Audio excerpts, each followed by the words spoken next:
Now, an Eyewitness News alert. More and more people are dying from drug overdoses in the state. In the first 2 weeks of January, the Rhode Island Health Department says there were nearly 24 accidental deaths. That's twice the normal rate. And tonight, health officials are making a plea for those with substance abuse problems to get treatment. Eyewitness News reporter Susan Campbell is live in the newsroom now with what she's learned. Mike, health officials say these overdoses are happening all over the state because of different kinds of drugs to people of all different ages. In fact, health officials tell us there's no obvious connection among the people who've died.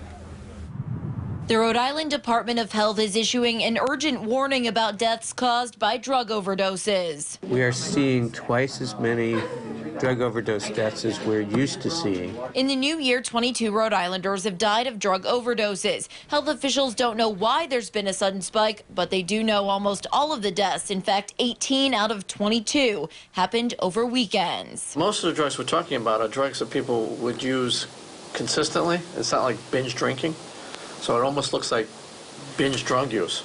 The people who've died of accidental overdoses range in age from 20 to 62. Health officials tell us all of the fatal overdoses are unrelated. I think people live in a certain kind of denial sometimes, that they can get high without risking death.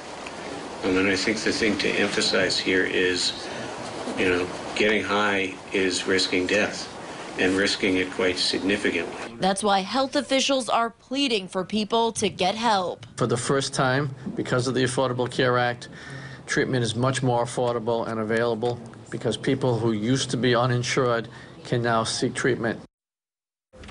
State police were also at today's news conference to remind people about the Good Samaritan Overdose Protection Act. The law says if you or someone you know is suffering from an overdose and you call for help, you won't be prosecuted.